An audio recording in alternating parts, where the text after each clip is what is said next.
تو کہا کہ وَنَكْتُبُ مَا قَدَّمُوا وَآثَارَهُمْ، جو آگے بھیجا اس کو بھی لکھ لیا جو آثار چھوڑ کر آئے۔ آثار میں دو باتیں آ جاتی ہیں، ایک تو آثار یہ ہیں انسان اپنی زندگی میں کوئی نیک عمل کر رہا تھا، کسی بھی قسم کی دینی کتاب کوئی تصنیف کی، قرآن پاک کو جو ہے وہ تباد کروا دیا، مسافروں کے لیے کوئی مسافر خانہ کھول دیا، لوگوں کے لیے پانی کی کوئی سبیل جاری کر دی، دین کی کوئی تعلیم لوگوں کو دینا شروع کر دی، دینی احکامات بتائے۔ اب جب یہ انسان مر بھی جائے گا، اس کے پیچھے وہ سلسلہ چلتا رہے گا، یہ اس کے اعمال کے آثار ہیں، یہ نیکیاں اس کے کھاتے میں لکھی جاتی رہیں گی۔ جیسے کہ حضور صلی اللہ علیہ وسلم کی پاک حدیث کے اندر بھی آتا ہے کہ جس شخص نے کوئی اچھا طریقہ جاری کیا تو اس کو اس اچھے طریقے کا ثواب ملے گا، اور جتنے لوگ اس اچھے کام پر عمل کریں گے ان کے ثواب میں سے بھی اس کو حصہ دیا جاتا رہے گا، اور ان نیک عمل کرنے والوں کے ثواب میں کوئی کمی نہیں کریں گے۔ اور جس نے کوئی برا طریقہ جاری کیا تو اس کو اس برے طریقے کا بھی گناہ ملے گا، اور جتنے لوگ اس غلط کام پر عمل کریں گے ان سب کے گناہوں کا بوجھ بھی اس سے پڑے گا۔ ہاں، ان لوگوں کے اپنے گناہ میں بھی کوئی کمی نہیں کی جائے گی۔ تو ایک تو مطلب یہ ہوگا کہ جو اعمال انسان اچھے یا برے جاری کر کے جائے تو وہ اس کے پیچھے جاری رہیں گے اور اس کا ثواب یا سزا و جزا ملتی رہے گی۔ اسی کے اوپر ایک بات ہے، جیسے ہم جتنے بھی لوگ ہیں مسلمان تقریباً سارے ہی، اور شاید بہت سے غیر مسلم بھی، حضرت ابو ہریرہ یہ صحابہ کرام میں ایک ایسا نام ہے جنہیں تقریباً سب لوگ جانتے ہیں، کیونکہ ہر دوسری حدیث کے اوپر جو حدیث لکھنے والے کا نام ہوتا ہے وہ حضرت ابو ہریرہ، حضرت ابو ہریرہ نے یہ فرمایا، یہ فرمایا، ساری احادیث تمام صحابہ کرام میں سب سے زیادہ احادیث ان سے ہی نقل کی گئی ہیں۔ لیکن جن کی وجہ سے انہوں نے اسلام قبول کیا تھا انہیں کوئی نہیں جانتا۔ اب یہ واقعہ بہت لمبا ہے لیکن صرف ایک مختصر سی بات،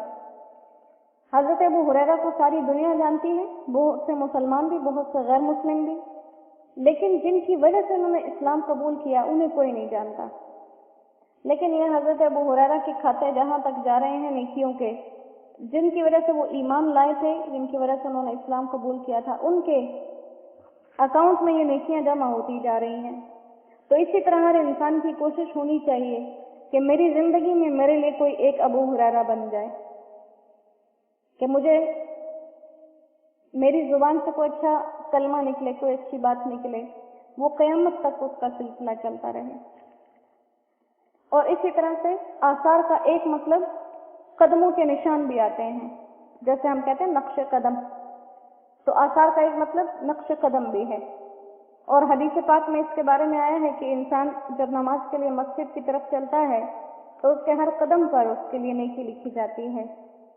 اور بعض احادیث سے یہ ثابت ہوتا ہے کہ یہاں پر آیت میں جو آثار کا لفظ کہا گیا اس سے یہی نماز کے لیے جانے والے قدموں کے نشان مراد ہیں۔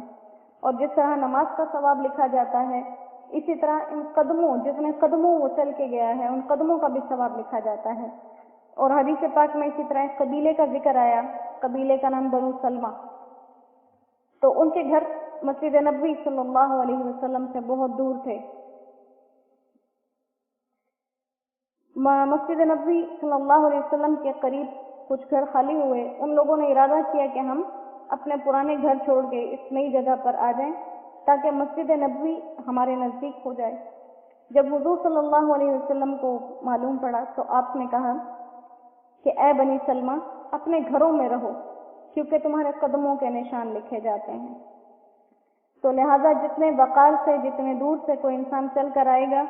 اتنی ہی اس کے لیے زیادہ قدم حساب کتاب میں لکھے جائیں گے اور اتنا ہی ان کو ثواب زیادہ ملے گا۔ تو لہذا مطلب اس کا اعمال کرنے والے آثار ہوں یا مسجد کی طرف جانے والے،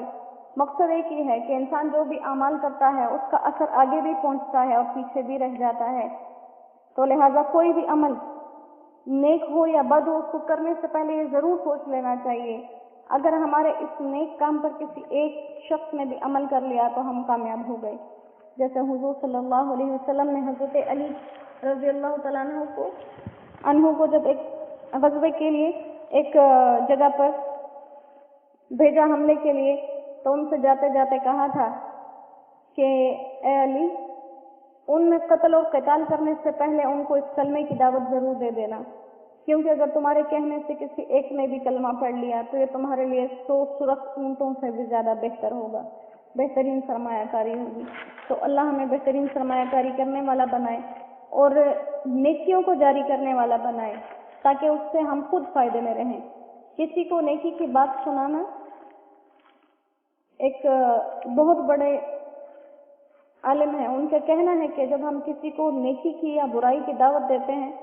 تو مثال اس کی ایسی ہے جیسے دیوار پر کوئی گیند ماری جائے، اور دیوار پر گیند مارنے سے کیا ہے کہ وہ سب سے پہلے پلٹ کر آپ کی طرف آتی ہے، تو جب آپ نیکی کو پھیلاتے ہیں تو وہ سب سے پہلے آپ کی طرف لوٹ کر آئے گی، اور برائی کو پھیلائیں گے تو اس کا اثر سب سے پہلے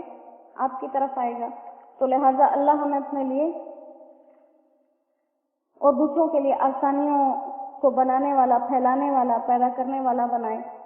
اور ہمیں اپنے لیے اور دوسروں کے لیے مشقتوں سے بچا کے رکھے۔ جو کہا ہے سنا ہے، اللہ اس پر سننے سنانے سے زیادہ عمل کی توفیق نصیب فرمائے، کیونکہ عمل ہر چیز کی روح ہے۔ جیسے روح کے بغیر انسان کا جسم ناکارہ ہو جاتا ہے، ایسے عمل کے بغیر یہ علم بھی بیکار ہو جاتے ہیں۔ پڑھنے سے، کتابوں کو حفظ کر لینے سے، رٹے لگا لینے سے کام نہیں بنتا اگر اس کا ایک لفظ بھی انسان کی زندگی میں شامل نہ ہو۔ اللہ اپنی ان پاک کلام کی برکتوں سے یہ برکتیں ہمارے دلوں پر نازل فرما دے، اور ہماری زندگیوں میں ان کی کچھ قطرے نصیب فرما دے اپنے خاص فضل و کرم سے۔ وآخر دعوانا ان الحمد للہ رب العالمین۔ سبحان ربک رب العزة عما یصفون وسلام علی المرسلین والحمد للہ رب العالمین۔